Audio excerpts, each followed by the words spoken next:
Welcome sa DRS 2.0. Fresh at nagbabagang happenings ba ang hanap mo? Mga padabarkads man yan o mga trending topics? Pwes, sagutin natin yan. Kaya naman isubscribe nyo na ang ating channel para sa mga nagbabagang balita everyday. So ayun, welcome back again sa ating YouTube channel mga kadabarkads, and for today's video nga pag-uusapan natin ay tungkol po dito sa mga ganapan po sa loob at sa labas ng Eat Bulaga.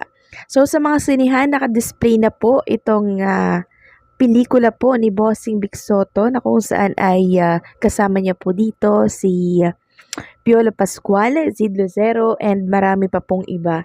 So ayan po, naka-display na po siya sa SM Cinema. And sabi nga dito sa nag-share na netizen, premiere screening, #The Kingdom, Tough Build by Vic Sotto, Piolo Pascual, and other big name actors.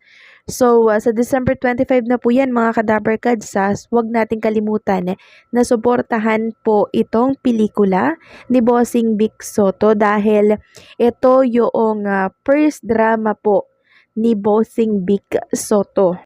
So, wag nating kalimutan na suportahan ang sariling atin, lalo't si Bossing Vic Sotto po ang gaganap dito. Ito yung first time niya nagaganap ng drama kasi mostly, 'di ba, ay comedy ang ginagampanan po ni Bossing. So, nakaka-excite na makita kung gaano kaseryoso si Bossing Vic dito sa The Kingdom. Kaya, huwag kalimutan, December 25, 2024 sa mga sinihan po yan. Samantalang ang Sotto family naman po mga kadabarkads, bago po tumulak dyan sa Boracay, ay nag-celebrate muna sila ng birthday ng asawa po nitong si Gian Sotto na si Joy Sotto. Ayan nga po si Tito Sen, si Bossing Vic, si Pauline, yung kanilang mga kids. Dito po sila sa restaurant at dito sila nag-celebrate ng birthday po ng asawa po ni Gian Sotto. And pakatapos po niyan mga kadabarkads, tumulak naman po sila papunta po ng Boracay. And isang fans nga po ang nakapag-video kala Bossing Vic, Pauline Luna, at sa mga anak po ni Bossing Vic Sotto, no? And syempre sa mga kapatid po niya, present din po dito sa kasalan po ni Mayor Jose Manalo. So, patagong video lang po yan ng isang fans mga kadabarkads sa naiya po yan. Sabi nga dito, for the first time daw ay nakita niya na daw si Bossing Vic Sotto at si Pauline. Ayan po si Ma'am Pauline, no? Karga po si Baby Mochi. And kahapon din po dumating na rin itong sila Paulo Ballesteros, si Keira, si Kaynie Bada, andyan na din po sila sa Boracay. And kung inyong mapapansin nga dito sa Instagram post pa ni Kaynie Bada, bumaba sila dyan ng airplane. And nag-flex na din po si Kaynie Bada ng picture ni Keira, anak po nila ni Paulo Ballesteros. Napakaganda po ni Keira, no? Parang pang model na model yung datingan niya. Hindi ako magtataka na tong batang to soon ay sumikat din. So si Boss Joey din po ay present. Nakita rin po dito sa Instagram story ni Kaynie Bada. Kasama po ang kanyang apo. Ayan po, cute na cute. And syempre present din itong si Maine Mendoza. Si Arjo Atayde, kasama niya po. Si Wally Viola, present din. Nakita din natin dito sa video na binahagi po ni Maine Mendoza. Si Shara Zotto, present din. And katunayan po niyan, sinasayaw-sayawan po niyo si Manalo si Shara Zotto sa video na binahagi po ni Maine Mendoza sa kanyang Instagram story. So almost kompleto na ang ating mga kadabarkads dito sa Boracay. So si Atasha na lang yung inaantay ng lahat.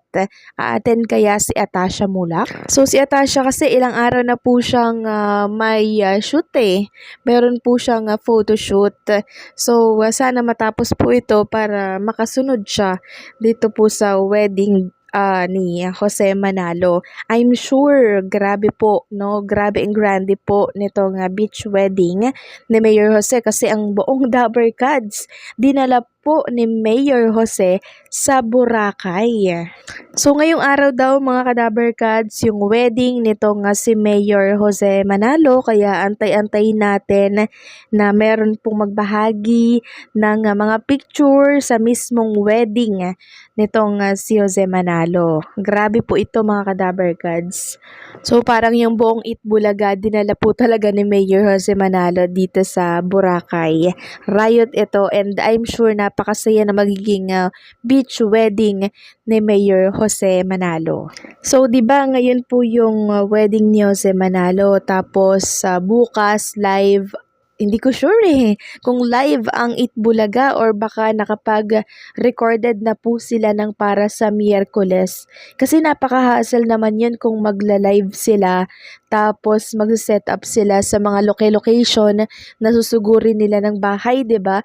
So, I think ano yan mga Kadaberkads, recorded na siguro yan. Hula ko lang naman ito mga Kadaberkads since hindi po sila makakapag-set up, sobrang busy po nila ngayon sa event na to ni Mayor Jose Manalo. So, natatandaan niyo po ba yung wedding ni Maine Mendoza sa Baguio noon?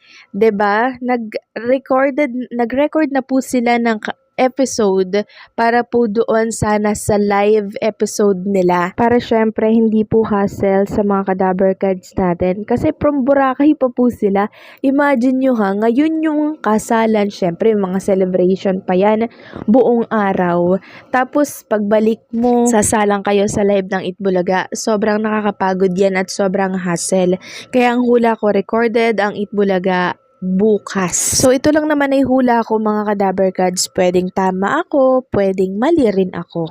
And oo nga po pala, muntikan ko nang makalimutan. Present din po pala dito si Ice, si Gera, and syempre yung kanya pong asawa. Ito nga po, meron siyang post sa kanyang Instagram account. Sabi po nito nga si Lisa Dino, "With our poging groom, Kuya Jose Manalo, love you kuya, excited for you, walang kasing saya pag nahanap mo na ang iyong forever.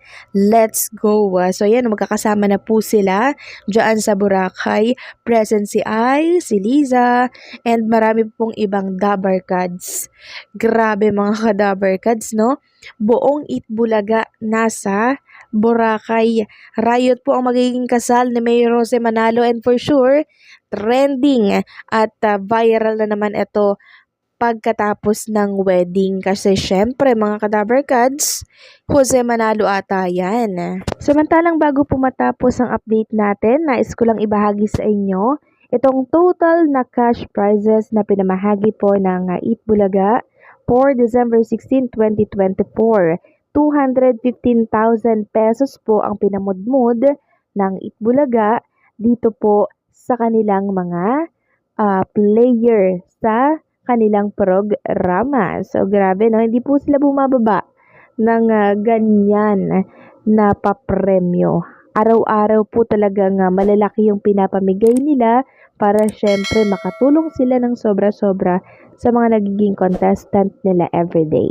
So hanggang dito na lamang pong update natin. Maraming salamat sa patuloy po na pagsuporta dito po sa ating YouTube channel.